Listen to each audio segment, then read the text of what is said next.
नमस्कार। मैं चंदन कुमार आपका चंदन मैथमेटिक्स लखीवाग के ऑफिशियल यूट्यूब चैनल पर स्वागत करता हूं।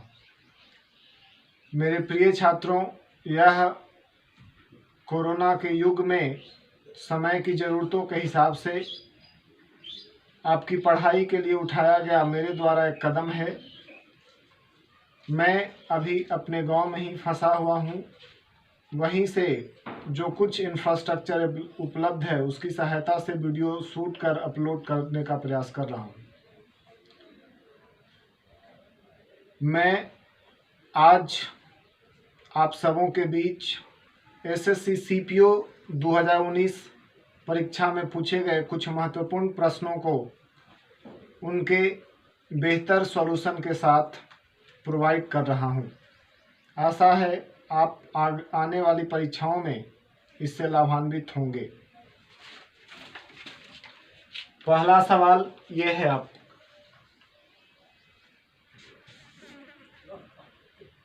अंडर रूट 11 प्लस 2 रूट 18 का निकटतम मान क्या होगा?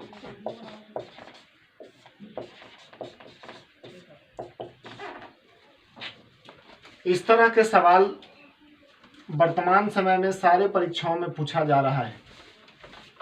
मैंने आज सारे सवाल नंबर सिस्टम से ही लिए हैं।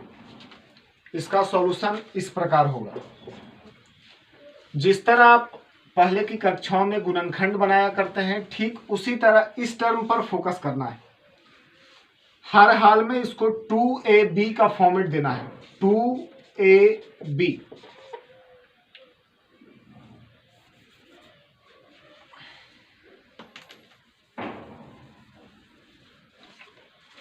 यहाँ पर कुछ इस तरह तोड़ना है ताकि गुना करके 18 और जोड़ घटा के 11 आ जाए।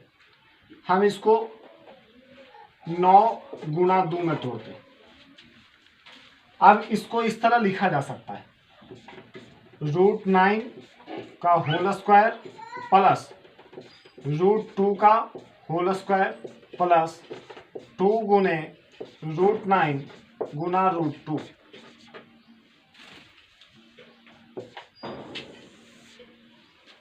ए square plus B square plus 2ab इस फॉर्म में इस सवाल हो गया, जिसे लिखा जा सकता है under root a plus B का होल स्क्वायर। स्क्वायर से रूट खत्म। √9 को लिखा जा सकता है 3 और ये √2। √2 का दशमलव में मान 1.4, इस तरह आंसर होगा 4.4। तो इस तरह के सवाल परीक्षाओं में पूछे जाते रहे हैं और सिंप्लीफिकेशन में पढ़ना भी होता है। तो ये रहा आज का सवाल। अब हम आते हैं दूसरे सवाल पर।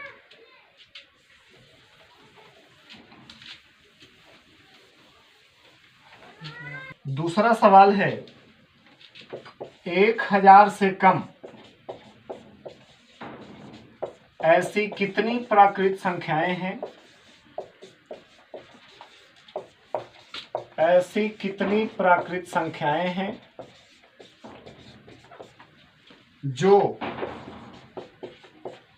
5 या 7 से विभाजित है लेकिन 35 से नहीं?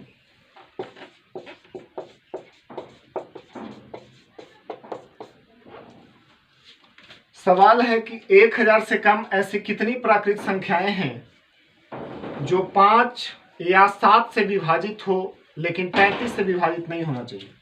इसका सॉल्यूशन इस प्रकार करेंगे। 1000 से कम अर्थात हम 999 तक लेंगे।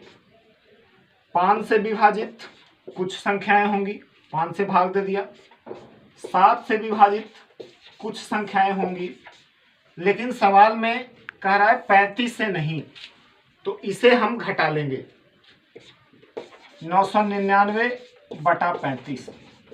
लेकिन ये कुछ संख्या ऐसी होंगी जो 5 के फैक्टर में 35 का गुणज होगा और कुछ ऐसे होगा जो 7 के मल्टीपल में 35 का गुणज होगा। सिर्फ एक बार घटाने से सही आंसर नहीं आएगा, अतः इसे एक बार पुनः घटाना होगा।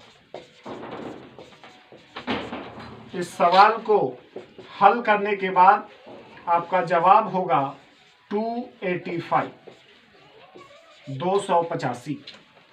आप इसका विस्तृत सॉल्यूशन खुद भी कर सकते हैं। यहाँ सिर्फ भागफल लेना है, शेष की चिंता नहीं करनी।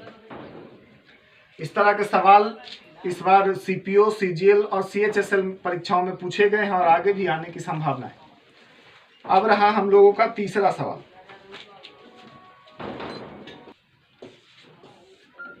तो आज का तीसरा सवाल,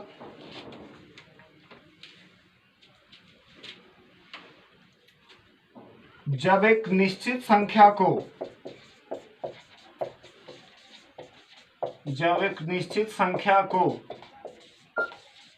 65 से विभाजित किया जाता है,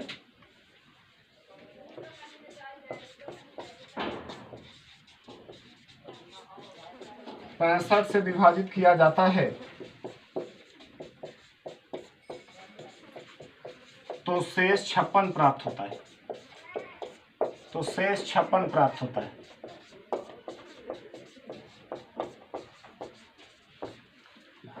उसी संख्या को 13 से भाग देने पर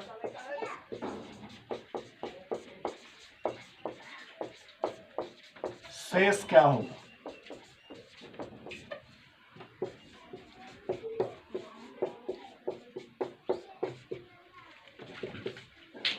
इस प्रकार के सवाल अमूमन रेलवे, एसएससी और डिफेंस की परीक्षाओं में भी पूछे जाते हैं। सवाल बहुत ही आसान है। 65 से भाग देने पर शेष 56 प्राप्त होता है, 13 से भाग देंगे तो शेष क्या प्राप्त होगा? ध्यान रखना है कि पहली बार जिससे भाग दिया जा रहा था और दूसरी बार जिससे भाग दिया जा रहा है एक दूसरे का गुणज होना चाहिए। अगर ऐसा है तो सिर्फ पहली बार जो शेष बचा था हम उसी में भाग देंगे, 56 में 13 से भाग देंगे और जो शेष बचेगा वही हमारा आंसर होगा। तो शेष बचेगा 4, ये होगा आंसर। ठीक है, तो इस तरह के सवाल परीक्षाओं में पूछे जाते हैं। अब रहा चौथा। आज का चौथा सवाल ये रहा आपके बोर्ड पर। सिंप्लीफिकेशन में इस तरह के 2 सवाल पूछे जाते हैं। पहली बार जब ये इनफाइनाइट तक हो और दूसरी बार जब ये रुक जाए। √12 √12 इक्वल टू व्हाट? क्या होगा इसका सॉल्यूशन? करना क्या है, जो भी संख्या है उसे बेस के रूप में लिख देना है। आपको पता है ये √2 का सूचक है, इसे आपस में गुना करना है। 2 दूना 4, 4 दूना 8, 8 दूना 16। नीचे 16 लिख देना है, ऊपर उससे 1 कम, अर्थात 12 के पावर 15/16 इसका आंसर हो। हमने कहा जितनी बार रूट है उतनी बार 2 को गुना करना है। 2 दूना 4 दूना 8 दूना 16, हर के रूप में 16 लिख देंगे और ऊपर 1 कम करके लिख देंगे 15। अगर ये सवाल इनफाइनाइट तक होता, √12 एंड सो ऑन इनफाइनाइट तक, तब इसका आंसर सिर्फ 12 ही होता। तो ये आपके स्क्रीन पर 5वां सवाल आज के क्लास का। 1/3 गुना 7, 1/7 गुना 11, 1/11 गुने 15, इसी प्रकार आगे बढ़ते हुए 1/899 गुने 903। सिंप्लीफिकेशन का सवाल है, एक तरह से जोड़ का सवाल है। इसको बनाने के लिए आप एक विशेष प्रकार का संबंध यहाँ पाएंगे। यहाँ अंतर 4, यहाँ अंतर 4, यहाँ अंतर 4, यहाँ अंतर 4। आप गौर करेंगे हर जगह अंतर 4 है, तो इस अंतर को कॉमन कर लेते हैं। इसके बाद प्रथम टर्म 1/3 में से अंतिम टर्म 1/903 घटा देते हैं। सबसे पहले जो कॉमन टर्म है उसे कॉमन करके उसके बाद फर्स्ट में से लास्ट घटा लेते हैं और उसके बाद इसे सॉल्व कर देते हैं। 903 इधर 301 -1 सॉल्व करने के बाद आपका आंसर होगा 25/301। तो इस तरह 5 सवालों के साथ आज का क्लास में इतना ही। आप सभी छात्रों से मेरी गुजारिश है, YouTube पर यह मेरा पहला क्लास है, पहला वीडियो है। टेक्नोलॉजी के साथ जो कुछ कमियां रही होंगी आप उन सबको स्वीकार करिएगा। आते हुए समय में सारी कमियों को दूर किया जाएगा। साथ ही अपने दोस्त मित्र को भी, कोचिंग के अन्य छात्रों को भी इस बारे में सूचित कर दीजिए और वो चैनल को सब्सक्राइब कर लें, साथ ही लाइक कर लें, ताकि आगे आने वाली सारी वीडियो की जानकारी मिलते जाए। कुछ दिनों के बाद प्रतिदिन लाइव क्लासेस आनी शुरू हो जाएगी, जिसके टाइम के बारे में सूचना आपको कोचिंग के व्हाट्सएप ग्रुप, टेलीग्राम ग्रुप और यूट्यूब पर भी दे दिया जाएगा। धन्यवाद।